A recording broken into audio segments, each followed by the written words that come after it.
Assalamualaikum warahmatullahi wabarakatuh. Innal hamdalillah nahmaduhu wa nasta'inuhu wa nastaghfiruh wa na'udzu billahi min syururi anfusina wa min sayyiati a'malina. Man yahdihillahu fala mudhillalah wa man yudlil fala hadiyalah. Asyhadu an la ilaha illallah wahdahu la syarikalah wa asyhadu anna Muhammadan abduhu wa rasuluh. Ya ayyuhalladzina amanu taqullaha haqqa tuqatih wa la tamutunna illa wa antum muslimun. Ya ayyuhan nasu taqu rabbakumul ladzi khalaqakum min nafsin wahidah wa khalaqa minha zawjaha wa batha minhuma rijalan katsiran wa nisaa'a wattaqullaha alladzi tasaaluna bihi wal arham innallaha kana 'alaikum raqibah. Ya ayyuhalladzina amanu taqullaha wa qulu qawlan sadida yuslih lakum a'malakum wa yaghfir lakum dhunubakum wa may yuti'illaha wa rasulahu faqad faza fawzan 'azima. Amma ba'd, fa inna asdaqal hadits kitabullah wa khairal hadi hadi Muhammadin sallallahu alaihi wasallam wa syarrul umuri muhdatsatuha wa kullu muhdatsatin bid'ah wa kullu bid'atin dhalalah wa kullu dhalalatin finnar. Ma'asal muslimin ikhwani fillah wa akhwati, bapak-bapak, ibu-ibu, saudara-saudariku rahimani wa rahmakumullah. Alhamdulillah, segala puji bagi Allah Subhanahu wa taala yang mempertemukan kita kembali dalam kajian kitab Aslus Sunnah wa I'tiqaduddin atau Aqidah Ar-Raziyain Al-Imam Abu Hatim Ar-Razi dan Imam Abu Zur'a Ar-Razi rahimahumullahu ta'ala, dengan syarah atau penjelasan dari Fadilatul Syekh Dr. Sulaiman Ar-Ruhaili hafizallahu ta'ala. Semoga Allah Subhanahu wa ta'ala senantiasa memberikan kepada kita keistiqomahan dalam belajar akidah salaf dan berpegang teguh dengannya sampai akhir hayat kita nanti. Kita masih dalam pembahasan poin pertama tentang definisi al-iman versi Ahlus Sunnah wal Jamaah. Fakana min madhabihim al-iman qaulun wa amalun yazidu wa yanqus. Bahwasanya akidah mazhab ahli sunnah wal jamaah bahwasanya iman adalah ucapan dan perbuatan, bisa bertambah dan bisa berkurang. Sudah kita sampaikan pada kesempatan yang lalu bahwa para ulama terkadang mendefinisikan iman dengan kata yang singkat, yang pendek, ya, dengan mengatakan iman ucapan dan perbuatan, seperti dalam ungkapan Imam Ar-Raziyain di sini. Ada pula yang agak memperpanjang definisi dengan mengatakan iman adalah ucapan, perbuatan, niat dan ittiba'u as-sunnah. Ya, ada pula yang mengatakan iman adalah keyakinan, ucapan dan perbuatan. Ini semuanya tidak saling bertentangan. Ya, kalau kita ambil yang tengahnya, ketemu kata-kata tadi. Iman adalah keyakinan, ucapan, dan apa? Perbuatan. Kalau kita mengambil yang pendek seperti dalam ungkapan Imam Abu Hatim dan Abu Zur'a Ar-Raziyain di sini, ini tidak bertentangan dengan yang tengah-tengah tadi, yang ada keyakinan. Ya, kalau ada yang bertanya, iman adalah ucapan dan perbuatan, mana keyakinan? Maka sekarang akan dijampaikan oleh Syekh Sulaiman Ar-Ruhaili hafizallahu ta'ala. Di halaman 10, kata beliau, wa qauluhu qaulun wa amalun, al-qaul huna yashmal qaulal qalb. Kata-kata iman adalah ucapan. Ucapan itu mencakup yang pertama ucapan hati, qaulul qalb. Sekali lagi, ucapan ada qaul qalbi wa qaulu al-lisan. Ada dua. Ucapan hati dan ucapan al-lisan. Apa yang dimaksud dengan ucapan hati? Qaulul qalbi huwal ma'rifatu wat tasdiq wal iqraru billah wa malaikati wa kutubihi wa rusuli wal yaumil akhir wal qadari khairi wa syarrihi minallahi ta'ala. Hadza yusamma indal ulama qaulul qalb. Ucapan hati maksudnya adalah mengenal Allah, membenarkan apa yang dikabarkan oleh Allah dan Rasulnya, mengimani atau mengikrarkan dalam hati tentang 6 rukun iman. Itu semuanya masuk dalam kategori qaulu al-qalb, ucapan hati. Kemudian wa yashmal aidan qaulal lisan. Ucapan juga mencakup ucapan lisan. Wa qaulul lisan huwal ityan bisyahadatain ma'al qudrah. Di antaranya mengucapkan 2 kalimat syahadat. Dan ini syarat masuk Islam bagi yang mampu. Kemarin sudah kita sampaikan, kata-kata mampu di sini kenapa kok disampaikan oleh beliau? Iya, ini untuk mengecualikan misalnya ada orang kafir, dia bisu, tunawicara, tidak bisa ngomong, jangan dipaksa, harus ngomong. Paham? Ucapkan kalimat syahadat. Kalau enggak inti kafir. Enggak bisa sampai hari kiamat pun apa? Nah, ini la yukallifullahu nafsan illa wus'aha. Namun yang sanggup mengucapkan 2 kalimat syahadat tapi enggak mau mengucapkannya, tidak mungkin menjadi muslim mukmin. Nah, sekali lagi, kata-kata ulama iman adalah ucapan. Itu bisa mencakup ucapan hati dan ucapan al-lisan. Masuk ke dalamnya tadi i'tiqad. Sekali lagi, minimal definisi iman adalah ucapan dan perbuatan. 2 kata ini. Ucapan dan apa? Perbuatan. Coba dites biar nggak ngantuk. Kalau ada yang mengatakan iman adalah ucapan dan perbuatan, salah atau benar? 2 kata ya. Kalau ada yang mengatakan iman adalah keyakinan dan ucapan, benar atau salah? Sama-sama 2 katanya. Ada khilaf atau sepakat ini? Yakin salah? Kenapa kok salah? Ahsantum. Karena tidak ada kata-kata al-amal, perbuatan. Meskipun sama-sama 2 kata. Intinya bahwasanya harus ada al-amal. Dan inilah yang sudah mungkin kita sampaikan. Salah satu tujuan ulama menyampaikan pembahasan ini dalam kitab-kitab akidah untuk membantah kelompok yang namanya al-murji'ah. Kelompok al-murji'ah. Kenapa mereka dinamakan al-murji'ah? Dari kata-kata al-irja, at-takhir, yaitu yang mengeluarkan amal dari definisi al-iman.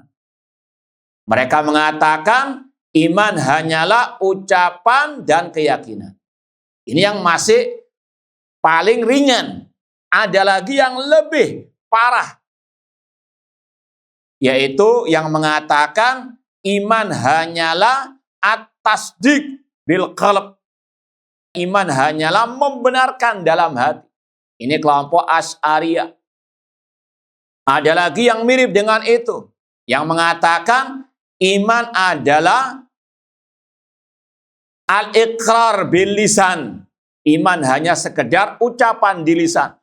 Kelompok Al-Karramiyah. Yang lebih parah lagi kelompok Al-Jahmiyah. Mengatakan iman hanyalah al-ma'rifah, mengenal Allah. Yang mengenal Allah, kata kelompok Jahmiyah, dia mukmin. Maka dibantah oleh para ulama, kalau iman hanya sekedar mengenal Allah, iblis orang mukmin.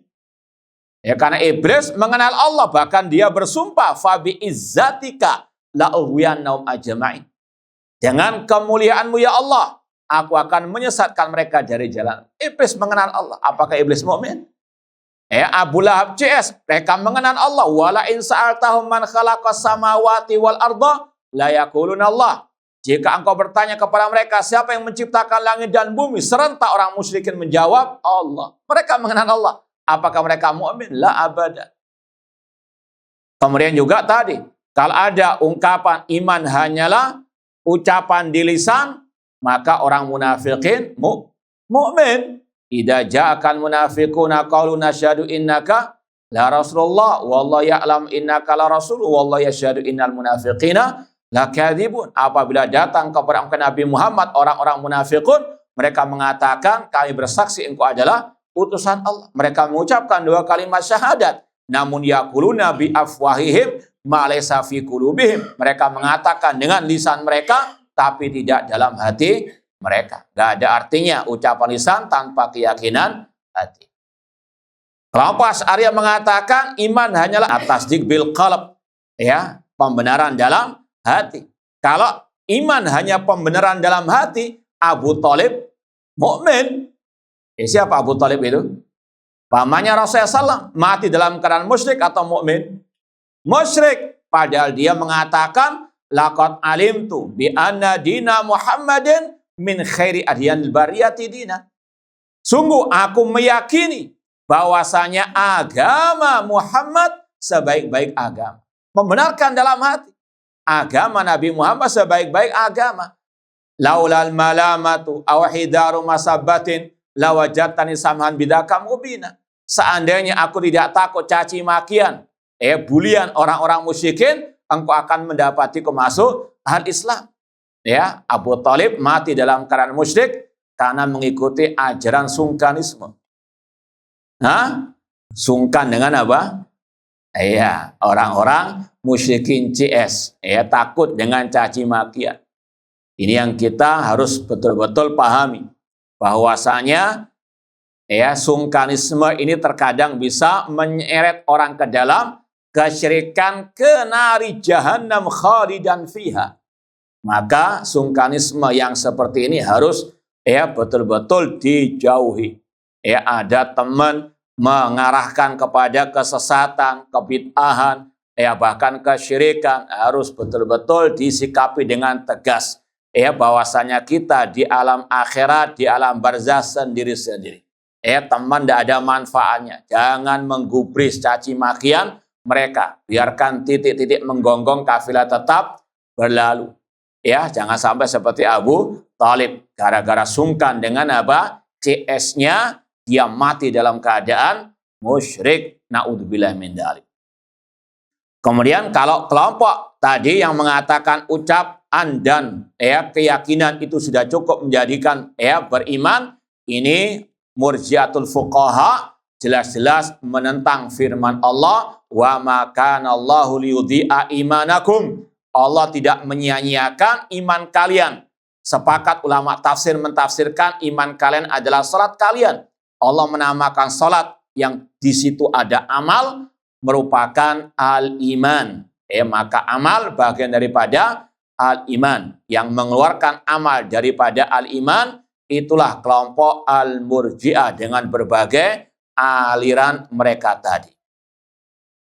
Kemudian dalil tentang al-iman adalah qaulun, dan di situ ada qaulul qalb, firman Allah, ya ayyuhar rasul la yahzunkal ladzina yusari'una fil kufri minal ladzina qalu amanna bi afwahihim wa lam tu'min qulubuhum. Wahai Rasul, jangan engkau bersedih atas apa yang menjadikan mereka bersegera dalam kekafiran dari orang-orang yang mengatakan kami beriman dengan lisan-lisan mereka, namun tidak dengan hati mereka. Idzan la budda minal iman bil qalb wal iman bil qalb.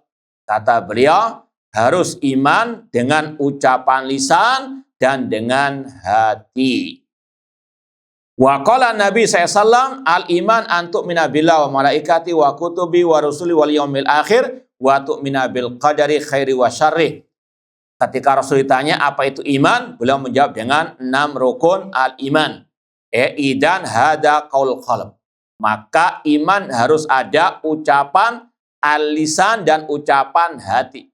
Gak cukup ucapan lisan saja, sebagaimana kelompok al-karamiyah tadi mengatakan iman hanyalah an-nutqu bil lisan, Tidak cukup juga iman dengan at-tasdiq bil qalb. Harus dengan ucapan lisan, ucapan hati. Al-qaul bil lisan, al-qaul bil al-qalb. Artinya harus ada keyakinan dan ucapan. Kemudian nanti ditambah al-amal. Wa qala Allah azza wa jalla qulu amanna billah. Katakanlah kami beriman kepada Allah. Di sini ada definisi iman yaitu apa? Qulu amanna, ucapan. Ini membantah tadi kelompoknya Abu Thalib yang mengatakan iman hanyalah at-tasdiq bil qalb, cukup meyakini. Ini sesat, menyesatkan, bertentangan dengan firman Allah, qulu amanna. Wa qala Nabi SAW, Nabi bersabda, umirtu an uqatilan nas hatta yashhadu alla ilaha illallah. Aku diperintah untuk memerangi manusia sampai mereka bersaksi, bersyahadat, mengucapkan 2 kalimat syahadat. Gak cukup hanya ucapan di hati, harus ucapan di lisan. Gak cukup ucapan di lisan, harus dengan keyakinan hati. Dua-duanya harus ada. Idan al-qaul yashmal qaulal qalbi wa qaulal lisan. Kalau ada ulama mengatakan tadi iman adalah ucapan dan perbuatan, maka sekali lagi ucapan di situ ada 2 bagian, ucapan lisan dan ucapan hati. Ucapan hati mewakili al-i'tiqad, keyakinan. Nah, kemudian kata beliau wal amal, demikian pula amal itu juga ada beberapa bagiannya. Yang pertama amal qalbi, amalan hati. Jadi hati ada 2 sisinya. Qaulun, ucapan hati, dan amalan hati. Kalau qaul qalbi itu ke arah tadi membenarkan, mengimani. Sekali lagi kalau mau lebih simpel membedakan apa bedanya ucapan hati dengan amalan hati. Kalau ucapan lebih ke arah at-tasdiq, membenarkan. Adapun amalan hati itu ke arah amalan-amalan yang berupa al-khauf, rasa takut. Ini kata beliau, rasa takut, rasa harap, cinta, al-khasyah wa inqiyadil qalb, itu bagian daripada amalan hati. Makanya sudah sering kita sampaikan, ladang pahala bukan hanya rukuk sujud, amalan anggota badan. Ada yang namanya amalan hati. Cinta kepada para sahabat Rasul itu adalah ladang pahala. Mencintai ulama salaf, ahlu sunnah wal jamaah, itu ladang pahala. Makanya Imam At-Tahawi rahimahullah yang pernah kita kaji sebelum kitab ini, ada yang hafal enggak ucapan beliau tentang mencintai sahabat? Nah, kita kan sudah khatam itu kitab. Apakah selamat tinggal gitu aja? Nah, perlu dimurajaah. Nah, ada yang masih ingat enggak? Terserah pakai bahasa Arabnya atau bahasa Indonesianya, bahasa Inggrisnya, tafadhalu. Ada yang masih ingat? Nah, tafadhal. Itu sabda Rasul, bukan ucapan Imam Tahawi. Nah, ada yang masih ingat? Masya Allah. Baru berapa bulan yang lalu khataman. Taib ala kullin, karena belum sarapan mungkin ya.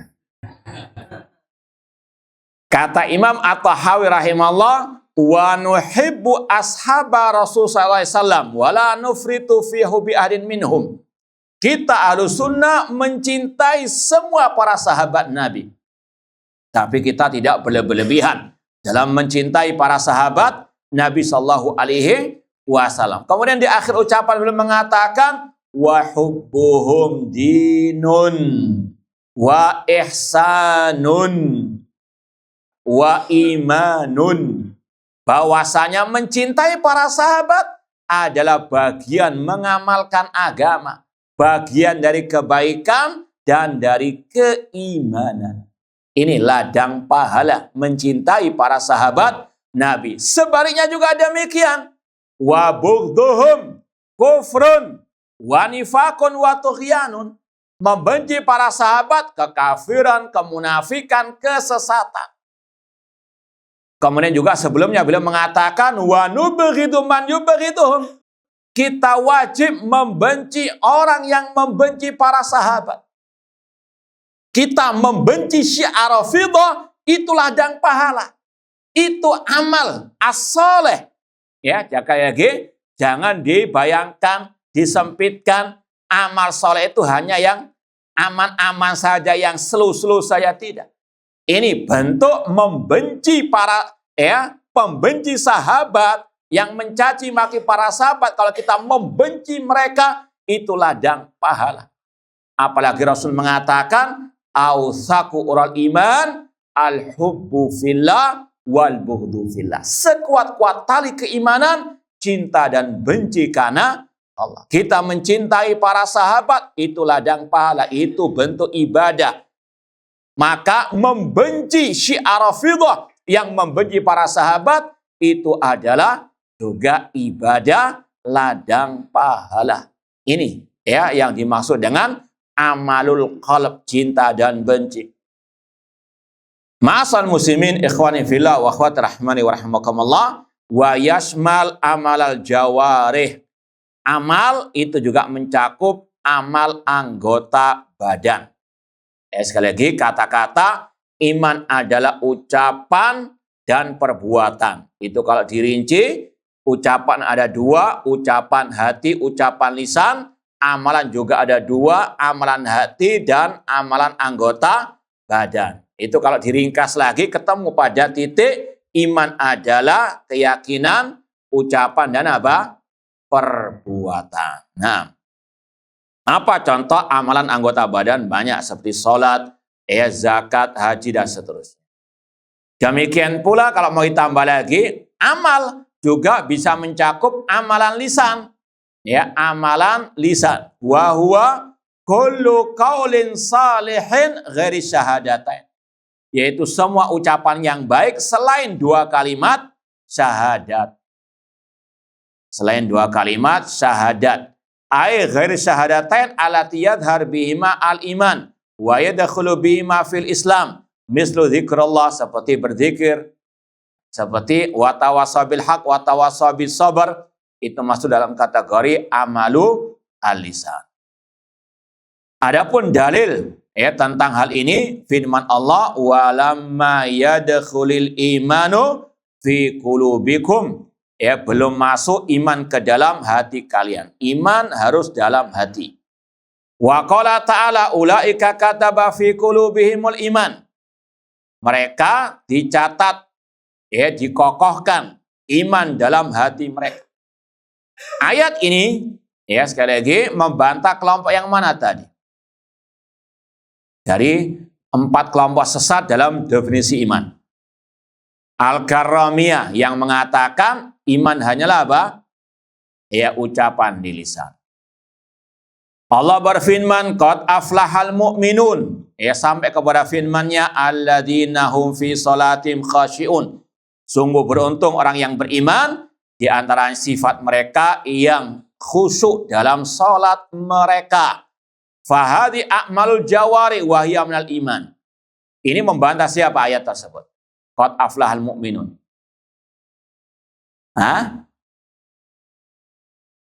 Munafik beramal.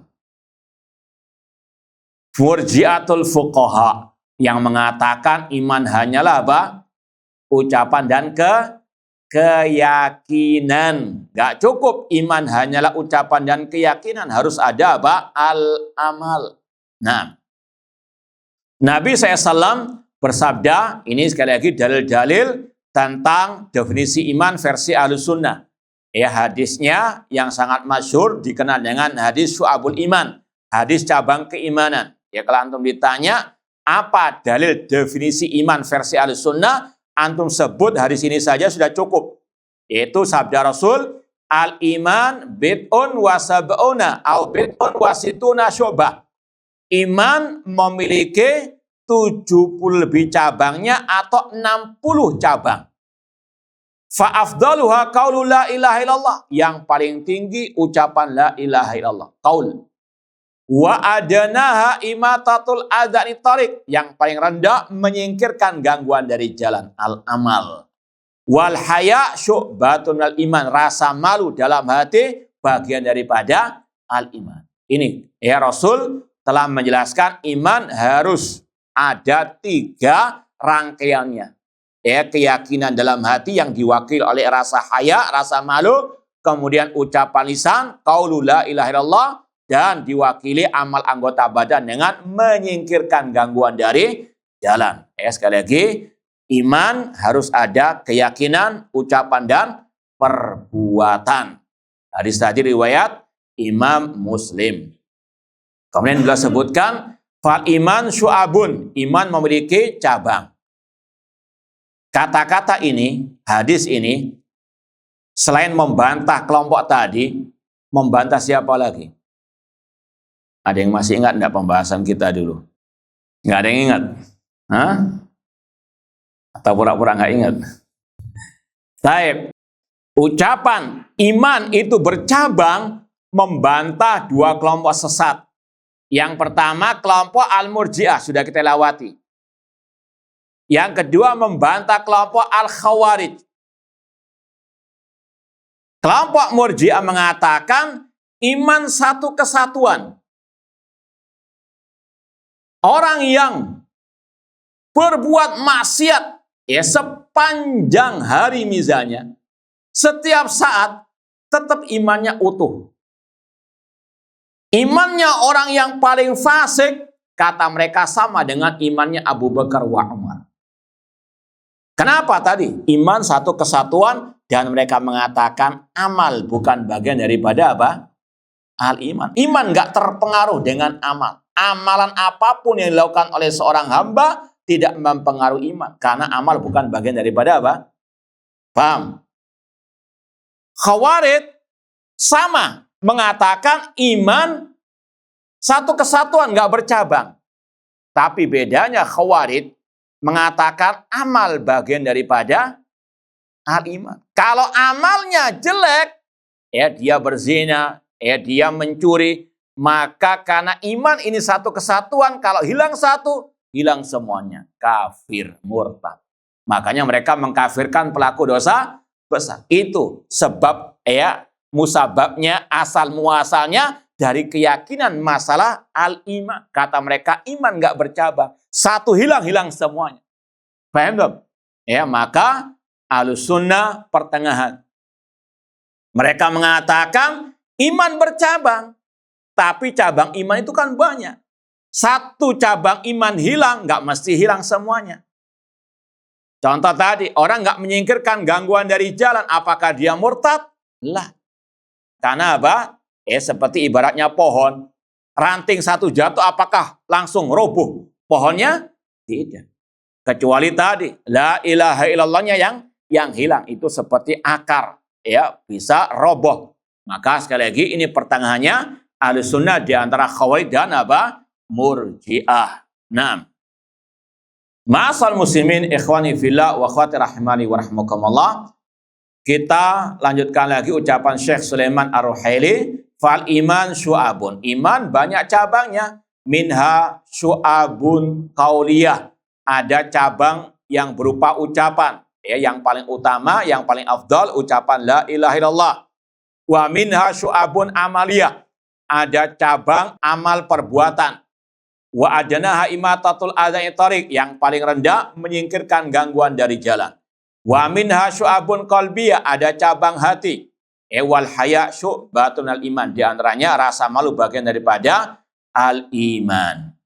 Sekedar tombol ngantuk juga, ya biar nggak ngantuk. Ada pertanyaan. Tadi Rasul mengatakan iman memiliki 60 lebih cabang atau 70 lebih cabang. Nah, ini mana yang lebih tepat?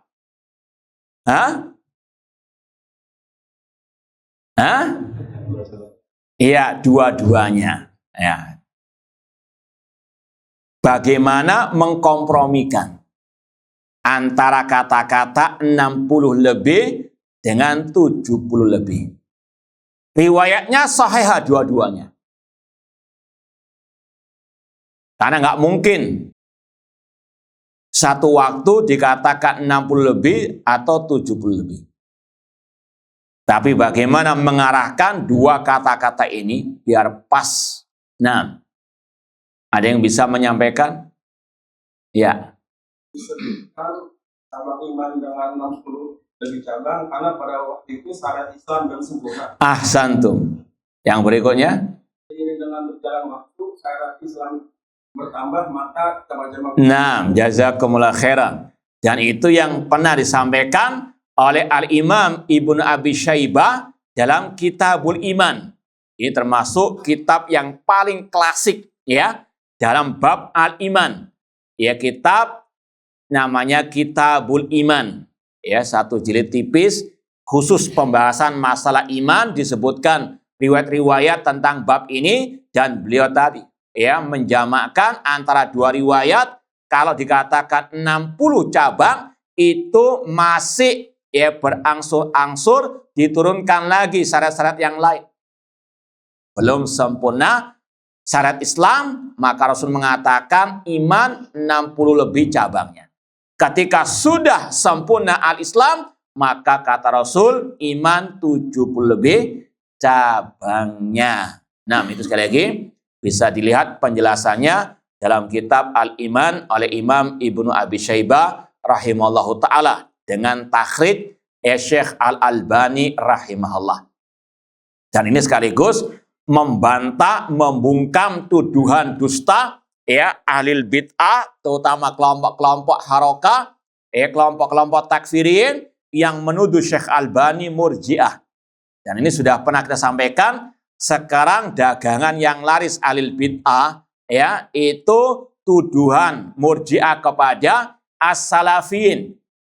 Ya, alhamdulillah ya sekitar 20 tahun yang lalu kita pernah menulis di majalah, dan insya Allah masih ada di internet itu tulisan yang berjudul dakwah salafiyah bukan murji'ah ya, untuk membantah kelompok takfirin harokiyin. Kita dituduh murji'ah sampai detik ini. Namun ini sunnatullah, dan ini yang dikatakan oleh ulama sejak zaman dahulu. Di antaranya Imam Harab Al-Kirmani, murid Imam Ahmad yang wafat tahun 280 Hijriah. Dalam kitab beliau Mu'taqad Ahli Sunnah atau Ijma' Salafil I'tiqad. Ya, kalau di Surabaya alhamdulillah kita sudah kaji, bisa dilihat rekamannya di YouTube. Ya, kitab Mu'taqad Ahli Sunnah wal Jamaah oleh Imam Harab Al-Kirmani. Di akhir kitab beliau mengatakan fa'amal khawarid fahumul ladina yusammuna ahla sunnah murji'ah fakadzabatil khawarij. Adapun kelompok khawarij, mereka menamakan ahlu sunnah dengan murji'ah. Sungguh dusta kelompok al-khawarij. Sekali lagi kalau mau lebih rinci, lihat tulisan kita di internet dengan judul dakwah salafiyah bukan murji'ah. Dan ini juga pernah dialami oleh seorang tabi'in yang bernama Abdullah bin Mubarak rahimahullah. Ada seorang yang bernama Syaiban bin Farukh dari kelompok khawarij. Ya, ngetes beliau dengan mengatakan ma ra'yuk fi man yazni wa yashrabul khamr. Apa pendapatmu tentang orang yang berzina yang meminum minuman keras? Kata Imam Abdullah bin Mubarak, la ukhriju minal iman. Aku enggak mengeluarkannya dari iman. Langsung spontan Syaiban bin Farukh, pengikut khawarij, mengatakan ala kibari sinnika sirta murji'an. Apakah karena ente sudah tua, ente menjadi murji'ah? Kenapa boleh dituduh murji'ah? Karena nggak mengkafirkan pelaku dosa besar. Dan itu sama mirip dengan yang sekarang juga. Ketika salafin tidak gegabah mengkafirkan, ya terutama mengkafirkan pemimpin yang tidak berhukum dengan hukum Allah, atau yang semisal dengannya, dituduh apa? Murji'ah. Padahal ulama salaf seperti Imam Al-Barbahari dalam kitab beliau Syarhus Sunnah mengatakan, man qala anal iman qaulun wa amalun yazidu wa yanqus faqad kharaja minal irja awali wa akhirih. Barang siapa yang mengatakan iman adalah ucapan dan perbuatan, bisa bertambah, bisa berkurang, maka dia telah keluar dari murji'ah dari awal sampai akhir. Dan ini keyakinan salafin, keyakinan kita. Maka dengan ucapan Imam Barbahari, alhamdulillah kita terbebas dari apa? Inilah bedanya tadi. Salaf dengan kelompok harokah yang sangat hobi kafir mengkafirkan tanpa hak. Dan ini juga sekaligus membebaskan Syekh Al-Albani dari tuduhan murji'ah. Apalagi tadi Syekh Al-Albani punya luar biasa jasa rahimahullah ta'ala dalam menerbitkan buku-buku salaf yang berkaitan dengan apa? Akidah al-iman. Seandainya beliau murji'ah, nggak mungkin beliau menerbitkan, istilahnya menviralkan kitab-kitab akidah salaf yang khusus berkaitan dengan masalah apa? Al-iman. Di antaranya ini, kitab yang paling klasik dalam bab al-iman, Kitabul Iman, karya Al-Imam Ibn Abi Syaibah, dan juga ada Al-Imam karya Abu Ubaid Al-Qasim bin Salam rahimahumullahu ta'ala. Nah, ma'asal muslimin ikhwani fillah wa akhwati rahimani wa rahimakumullah.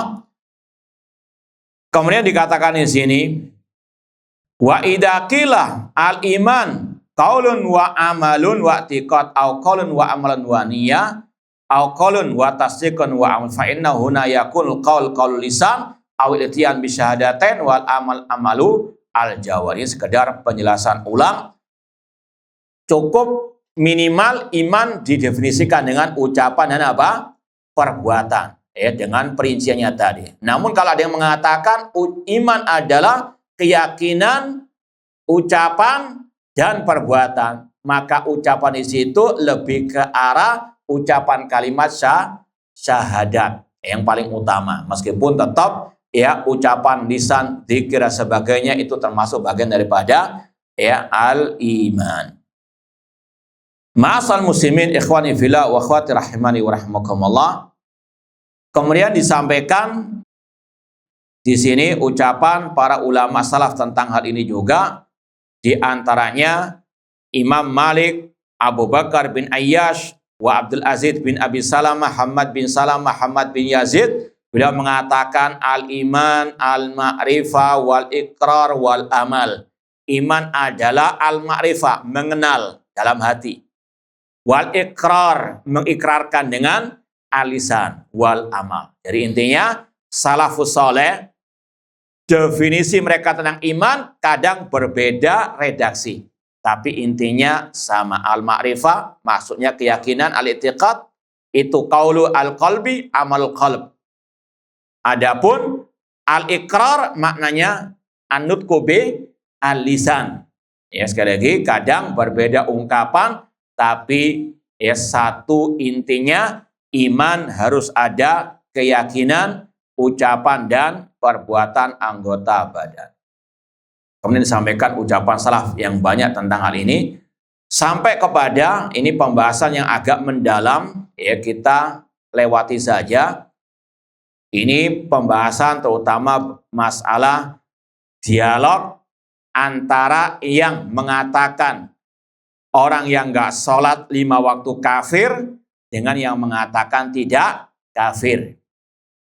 Dan sudah pernah kita sampaikan, ini pembahasan ikhtilaf ijtihadi di antara ulama ahlus sunnah. Dan Imam As-Sabuni Asy-Syafi'i yang kita kaji tadi malam, itu ada pembahasan yang satu ini, bab tentang ikhtilaf ulama. ya terutama 4 mazhab. Di antaranya Imam Ahmad dan Imam Asy-Syafi'i. Imam Ahmad mengkafirkan orang yang nggak sholat 5 waktu. Murtad. Imam Syafi'i mengatakan tidak. Ini yang dinamakan dengan apa? Ikhtilaf ijtihad. Di antara para ulama. Maka tidak boleh saling tabdi'. Ya, Imam Ahmad nggak membid'ahkan Imam Syafi'i gara-gara pembahasan yang satu ini. Demikian pula Imam Syafi'i. Makanya sesat kalau ada orang sekarang yang mengatakan Syekh Albani itu murji'ah sesat karena beliau tidak mengkafirkan orang yang tidak sholat. Dan itu ada. Siapa dia? Yang paling vokal dalam bab ini pelopornya Safar Al-Hawali.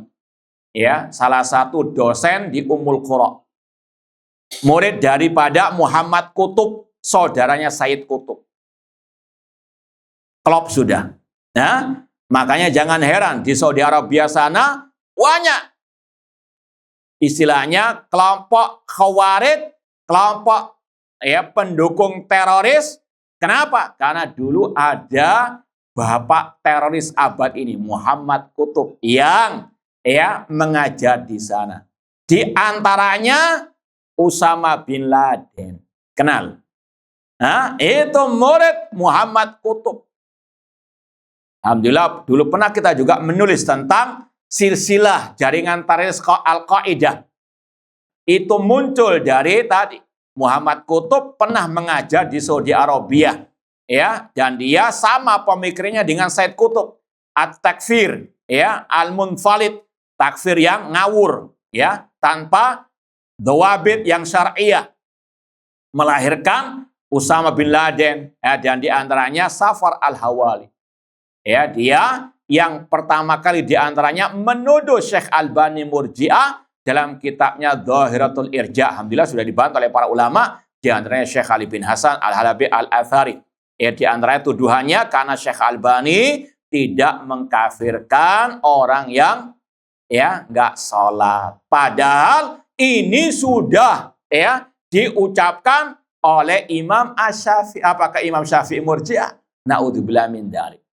Demikian pula ringkasnya yang kita pernah tulis di majalah itu, dakwah salafiyah bukan murji'ah. Kenapa dakwah salafiyah itu dituduh murji'ah, terutama di abad ini? Karena 2 poin inti. Karena tidak mengkafirkan orang yang tidak berhukum dengan hukum Allah.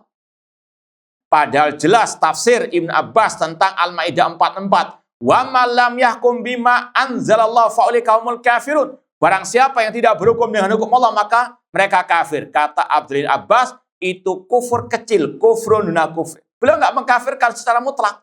Ketika salafin mengatakan yang tidak berhukum dengan hukum Allah tidak mutlak kafir, dituduh oleh kelompok khawarij ini murji'ah. Paham? Paham? Yang kedua, kenapa dakwah salafi atau salafin ulama dakwah salafiyah seperti Syekh Albani dan sebagian murid bila dituduh murji'ah? Karena mereka berpendapat orang yang nggak salat tidak kafir. Itu ringkasnya. Maka sekali lagi, jangan aneh, apalagi di komentar-komentar medsos, ini sudah menjadi sarapan kelompok harokiyin, kelompok takfirin. Bulan murji'ah, yang maksud adalah kita salafin. Ini sebagaimana kata Imam Harab Al-Kirmani, kalau sudah ada penggelaran fulan murji'ah dari kelompok-kelompok tersebut, itu kelompok khawarij atau fannya apa? Al-khawarij. Paham dong? Nah. Ma'asal muslimin ikhwani fillah wa akhwati rahimani wa rahimakumullah, sekali lagi pembahasan dialog Syekh Sulaiman di sini kita lewati saja karena ini bahasan-bahasan agak tinggi lah, kelas profesor doktor lah. Baik, kita pindah kepada langsung pembahasan, ini agak lompat panjang, halaman 16, yaitu melanjutkan ucapan Imam Abu Hatim dan Abu Zur'ah Razian, iman harus dikatakan yazid wa yanqus, bisa bertambah dan bisa berkurang. Anal iman yazidu wa yanqus. Kata beliau, al-aslu tsani, pembahasannya kedua tentang iman, anal iman yazid wa yanqus. Iman bisa bertambah, bisa berkurang. Fal iman yazid bit ta'ah wal ihsan wa yanqus bil isaah. Iman bisa bertambah dengan ketaatan dan kebaikan, berkurang dengan kejelekan dan kemaksiatan. Wa hadza mutarattibun ala ma taqaddam alal aslil awal annal amal minal iman. Ini semuanya cabang daripada ucapan tadi, iman harus dengan amal. Inilah bedanya tadi antara dakwah salafi ahlussunnah dengan dua kelompok sesat, Murji'ah dan apa? Ya, al-Khawarij. Kelompok Khawarij mengatakan iman kalau berkurang hilang semuanya. Murji'ah mengatakan iman nggak bisa berkurang. Tes. Kok beda hasilnya? Kok beda kesimpulannya? Paham pertanyaannya? Khawarij mengatakan iman satu kesatuan. Kalau satu hilang, hilang semuanya. Murji'ah mengatakan iman satu kesatuan nggak bercabang. Dan nggak mungkin bisa hilang. Apapun perbuatannya. Kenapa kok bisa beda kesimpulannya? Padahal sama-sama mengatakan iman tidak bercabang. Iman satu kesatuan. Nah, apa bedanya antara Khawarij dan Murji'ah dalam bab ini? Nah, ya, kelompok Khawarij masih memasukkan amal dari bagian apa? Iman. Sedangkan Murji'ah tidak menganggap amal bagian daripada iman. Makanya ada ungkapan la yadurru mal imani dzambun. Murji'ah mengatakan amal tidak memadaratkan keimanan. Otomatis mereka mengatakan iman nggak bisa bertambah, tidak bisa apa? Berkurang. Kemudian wa hadzal asal ma'rufun inda ahli sunnah min zamani sahaba, min zamani sahaba wa ahli sunnah yaqulun al iman yazid wa yanqus. Ungkapan iman bisa bertambah, bisa berkurang sudah viral sejak zaman para sahabat Nabi Shallallahu Alaihi Wasallam. Di antaranya ungkapan dari Abu Hurairah radhiyallahu taala anhu, beliau mengatakan al iman yazidu wa yanqus. Wa qala Mu'ad radhiyallahu anhu yaqulu rajul li sahibihi aymina sahaba ijlis bina nu'min sa'atan. Kata Mu'ad bin Jabal radhiyallahu anhu, dahulu para sahabat mengatakan kepada yang lain, mari kita duduk sejenak, nu'min sa'atan. Kita apa? Memperbaharui keimanan kita sejenak. Ini pernah kita mengoreksi tulisan sebagian orang lah di majalah. Ini bahayanya terjemahan kalau penerjemahnya nggak paham ilmu agama yang sebenarnya, hanya lewat bahasa saja. Kata-kata seperti ini diterjemahkan, mari kita duduk sejenak mengimani hari kiamat saatan. Saat diartikan apa? Hari kiamat. Padahal ini bahasa Arab pun nggak benar. Al-iman bisa'a, itu baru iman kepada hari apa? Kiamat. Adapun di sini nu'min sa'atan, mari kita duduk sejenak memperbarui apa? Keimanan sejenak saatan. Di situ sejenak atau sesaat. Paham dong? Ini juga dalil para sahabat sudah meyakini iman itu bisa bertambah dan otomatis juga bisa apa? Berkurang, karena kaidahnya setiap yang menerima tambahan pasti bisa menerima pengurangan.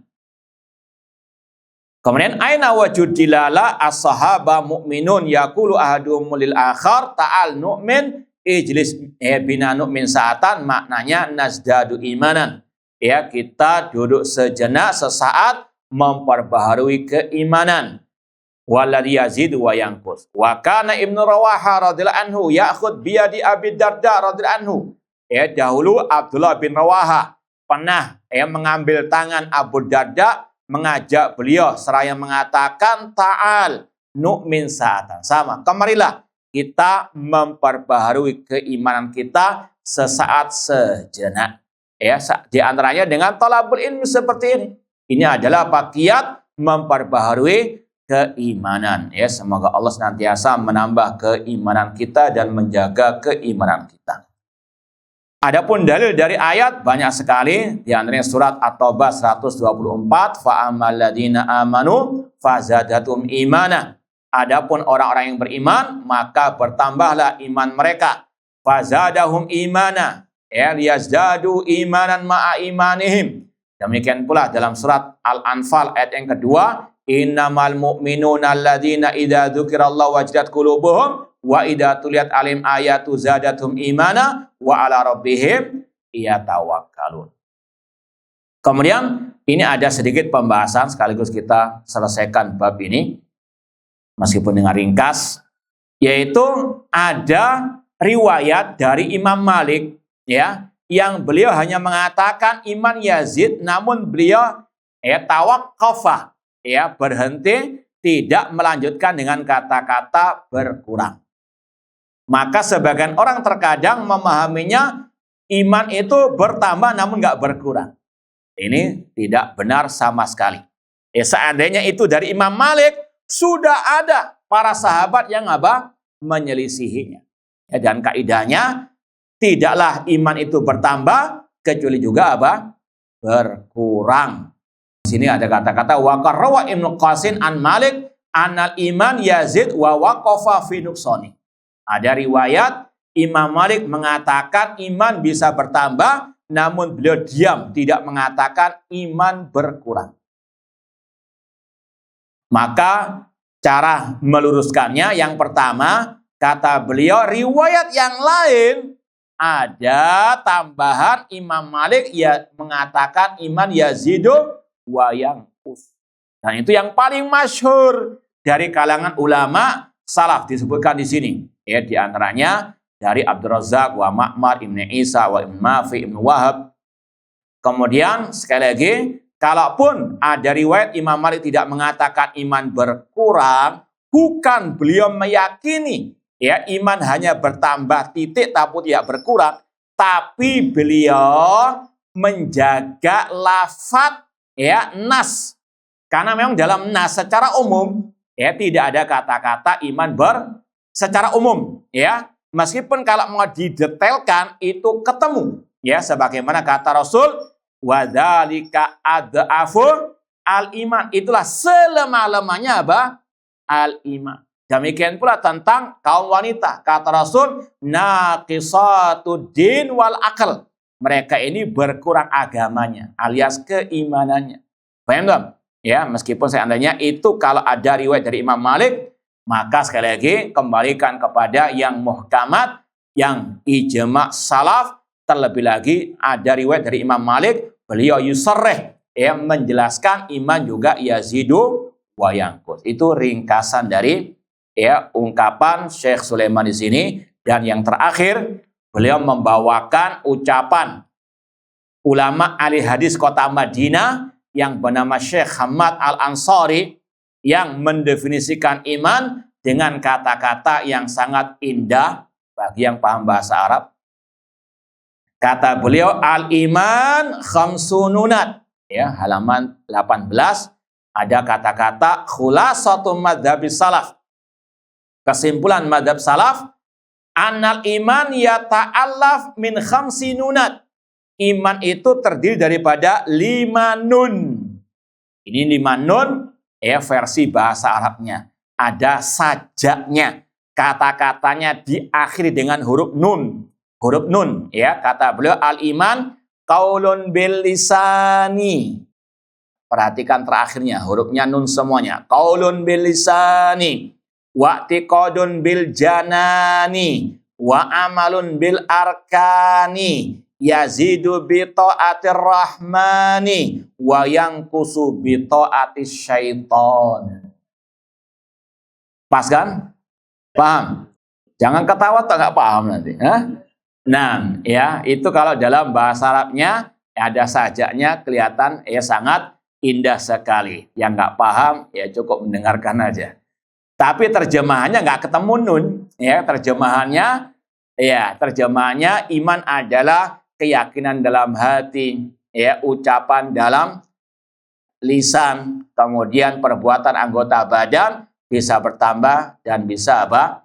Berkurang atau bertambah dengan mentaati Allah Ar-Rahman dan berkurang dengan mentaati asyaiton. Wallahu ta'ala a'lam.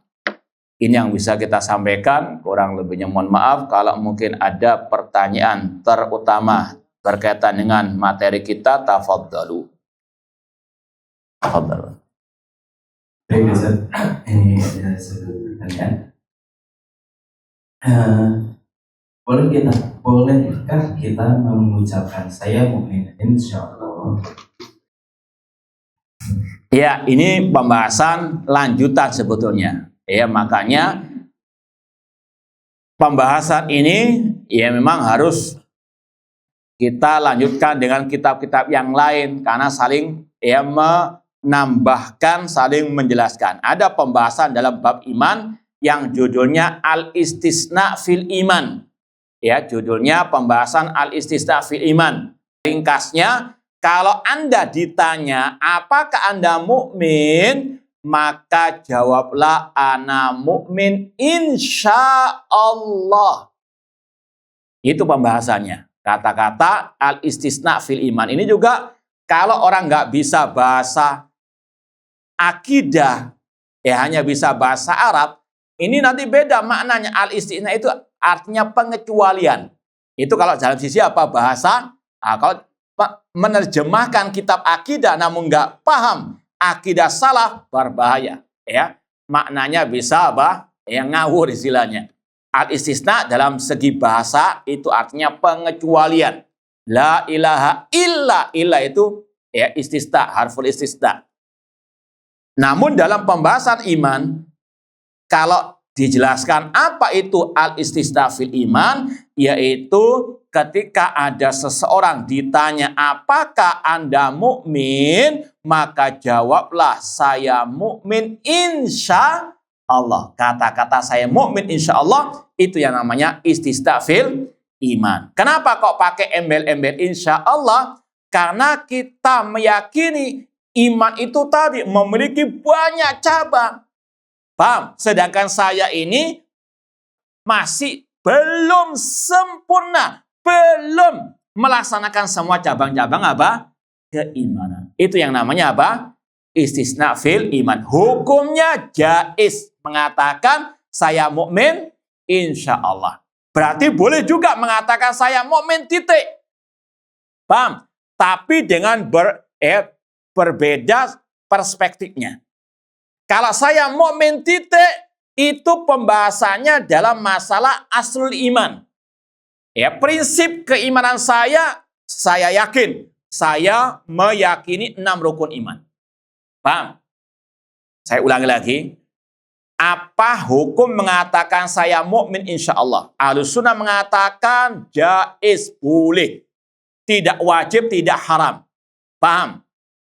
Saya ulangi lagi. Ini karena agak mendalam. Karena sudah ditanya kadung.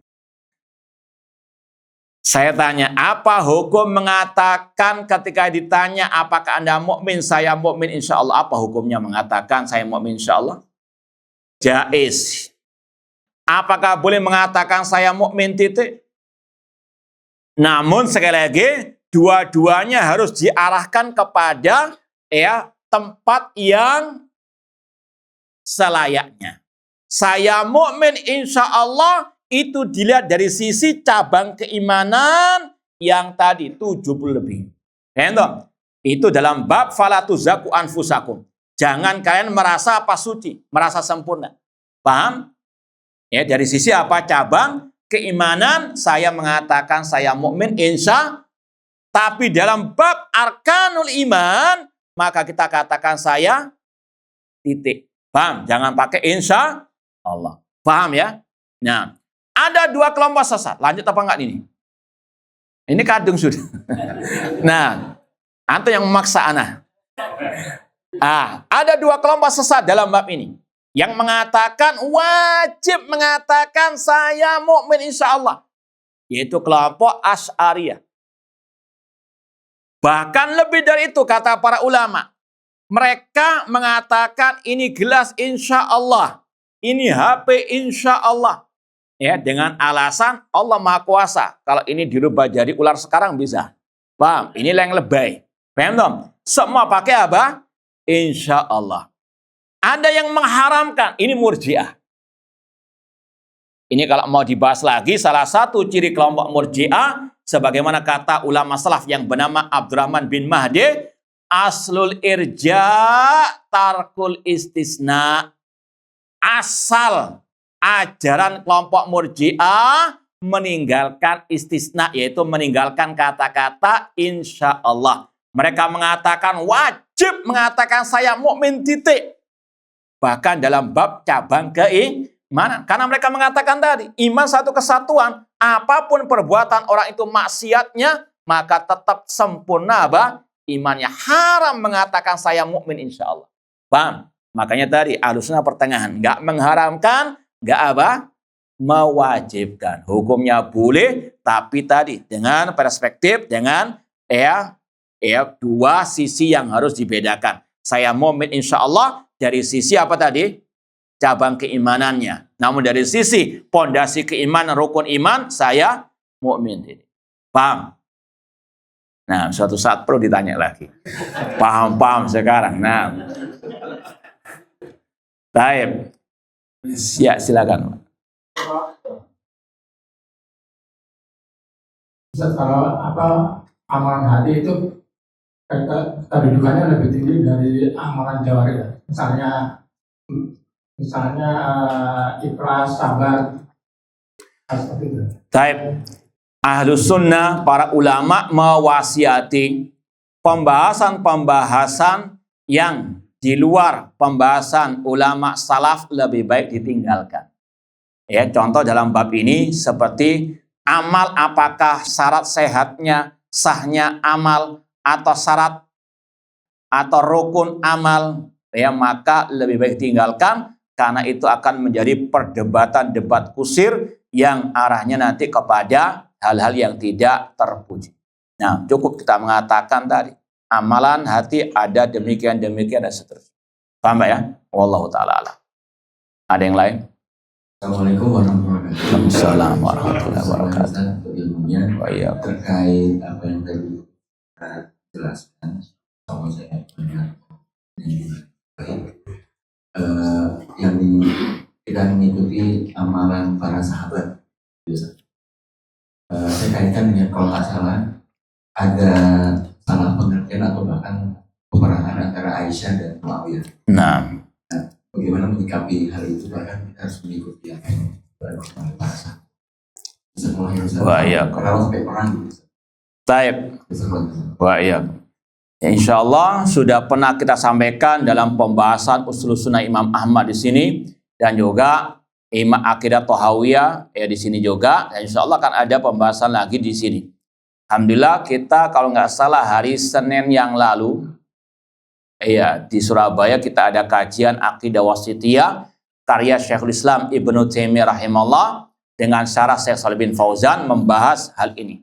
Intinya seperti yang kita sampaikan tadi, kita wajib mencintai semua para sahabat, nggak ada pengecualian. Namun kita nggak boleh berlebihan. Dalam artian kita meyakini person, kita wajib meyakini person, individu sahabat tidak maksum dari kesalahan. Tapi kata Syekhul Islam Ibnu Taimiyah rahimahullah, sekali lagi kalau mau lebih rinci ya dengarkan kajian kita, rekaman kajian kita Aqidah Wasithiyah edisi yang terakhir. Kata beliau, kalaupun ada kesalahan dari mereka, maka kalau bisa kita katakan lautan samudra kebaikan mereka menutupi kesalahan mereka. Dengan perincian bagaimana mereka adalah manusia pertama masuk Islam, wasabiqunal awwalun. Ya, kata Rasul, sedekah satu mud sahabat itu mengalahkan sedekah satu gunung Uhud emas dari orang-orang setelah para sahabat. Keutamaan mereka tidak bisa dikejar. Ya, maka sekali lagi, kalaupun ada kesalahan dari mereka, maka tertutupi dengan lautan samudra kebaikan mereka. Itu kalau kesalahan yang betul-betul nampak jelas. Apalagi kalau seandainya itu ijtihad dari mereka. Dan para ulama mengatakan mereka yang berselisih, entah di perang Siffin, perang Jamal, antara Ali Muawiyah dan juga dengan Aisyah, ya misalnya, maka kita yakini semua mereka ahlu ijtihad. Dan Rasul mengatakan, idza ijtahadal hakim fa asaba falahu ajran.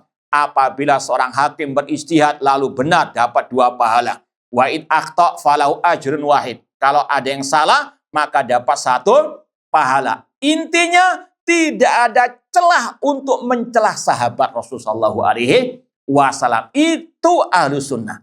Ya, sikap ahlu sunnah menjaga lisan terhadap para sahabat, terutama yang bertikai di antara mereka. Makanya Imam Ahmad ketika ditanya tentang pertikaian di antara mereka, Imam Ahmad membaca ayat surat Al-Baqarah, tilka ummatun qad khalat laha ma kasabat walakum ma kasabatum wala tus'aluna amma kanu ya'malun. Itulah umat-umat yang telah berlalu. Bagi mereka pahala yang telah mereka perbuat, dan bagi kalian apa yang kalian perbuat, dan kalian tidak akan ditanya tentang apa yang mereka perbuat. Para sahabat sudah menggapai banyak pahala keutamaan. Bahkan Allah menjanjikan wa'adallahu alladhina amanu wa amilus solihati minhum maghfiratan wa ajran azima. Di akhir surat Al-Fatih, Allah berjanji kepada orang beriman dan beramal saleh di antara para sahabat maghfiratan, ampunan dan pahala yang besar. Jangan ngotak-ngatik para sahabat. Jangan mempermasalahkan tadi. Para sahabat sudah mendapatkan janji. Jangan pikirkan masalah mereka. Pikirkan Anda. Anda belum dapat apa-apa. Apa sudah dapat janji dari Allah? Na'udzubillah min dalik. Fala tuzaku ana mu'min insya. Intinya para sahabat sudah menggapai banyak keutamaan dan pahala yang besar. Jangan ngotak-ngatik masalah sahabat.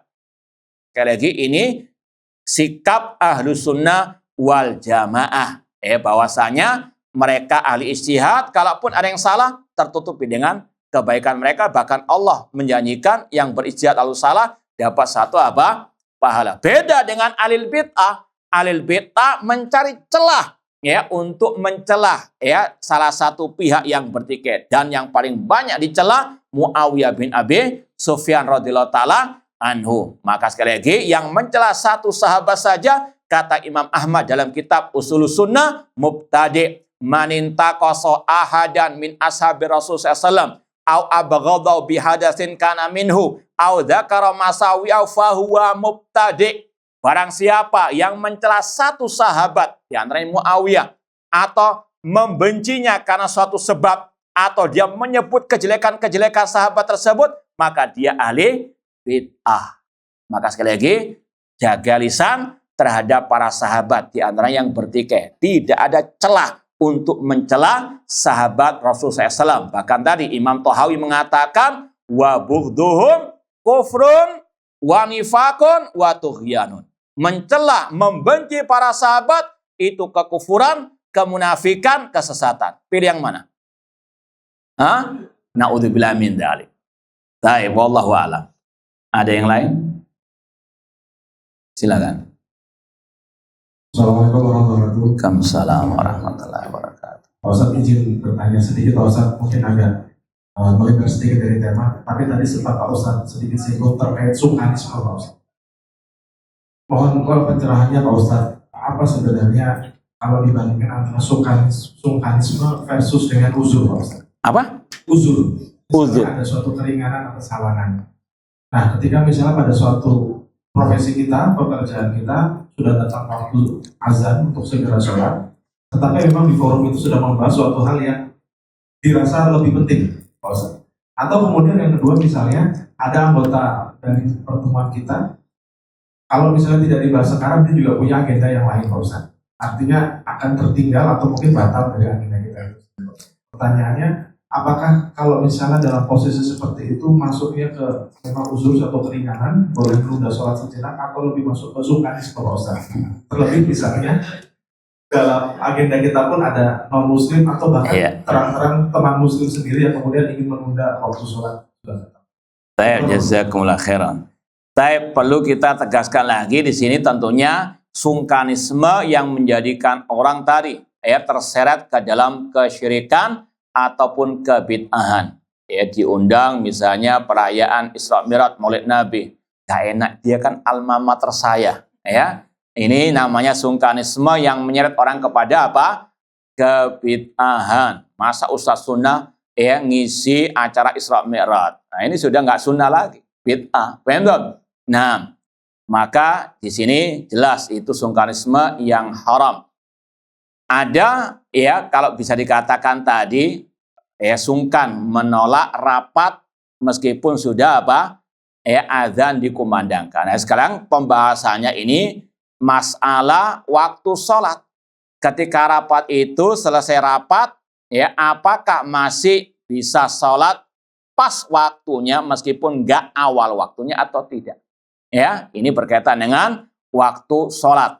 Ya sekali lagi, kita harus bisa menempatkan suatu pada tempatnya. Yang ya bid'ah titik nggak ada tawar menawar sudah. Paham? Tapi di sini ada kelonggaran dalam waktu sholat. Ya sholat duhur, ya waktunya pas adzan duhur sampai waktu adzan apa? Asar. Allah berikan keleluasan. Maka di sini memang yang afdal tepat pada waktunya. Ya, tapi kalau seandainya ada sesuatu yang memang itu darurat atau sesuatu yang memang itu penting, maka boleh ditunda selama tidak sampai keluar dari apa? Apalagi masih bisa berjamaah dengan yang rapat tadi. Tidak ada masalah. Ya, sekali lagi Allah memberikan keleluasan, boleh kita ambil. Paham dong? Ya, kecuali kalau misalnya ini misalnya saja waktu sholat hanya 5 menit tok. Ya, maka apa? Nggak boleh ditunda sama sekali. Paham? Ya, adapun di sini boleh. Dan ini ya sekedar ya contoh saja, bukan dalil ya. Ya, di Universitas Islam Madinah kita dulu sholat duhurnya itu 1 jam setelah adzan. Baru kita apa keluar dari apa? Dan tidak ada satu ulama masyayikh yang mengingkari hal tersebut. Kenapa? Karena memang waktunya diberikan apa? Keleluasa. Paham toh? Masalah awal waktu itu afdoliyah. Paham toh? Harus dipaham. Itu masalah apa?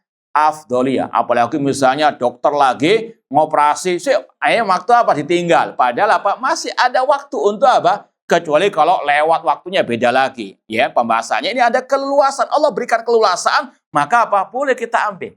Ya, cuma sekali lagi tadi, meskipun yang afdal tepat pada waktunya sebagaimana dalam ya pertanyaan Abdullah bin Mas'ud, ayu amal afdal as-salatu fi waqtiha. Paham? Cuma jangan tiap hari. Masa rapat tiap hari menunda, ya ini beda lagi. Cuma sekali lagi kalau memang itu ya insidentil dan sebagainya, tidak ada masalah. Paham dong? Nah, wallahu alam harus kita tempatkan mana yang itu nggak ada lagi toleransi dan mana yang masih ada apa? Nah, wallahu taala. Gimana, lanjut apa cukup? Hah? Lanjut kajian kitab. Iya, ini yang mungkin bisa kita sampaikan. Kurang lebihnya mohon maaf. Wa jazakumullahu khairan atas perhatiannya. Aku qouli hadza wa akhiru da'wana anil hamdulillahirabbil alamin. Wassalamualaikum warahmatullahi wabarakatuh.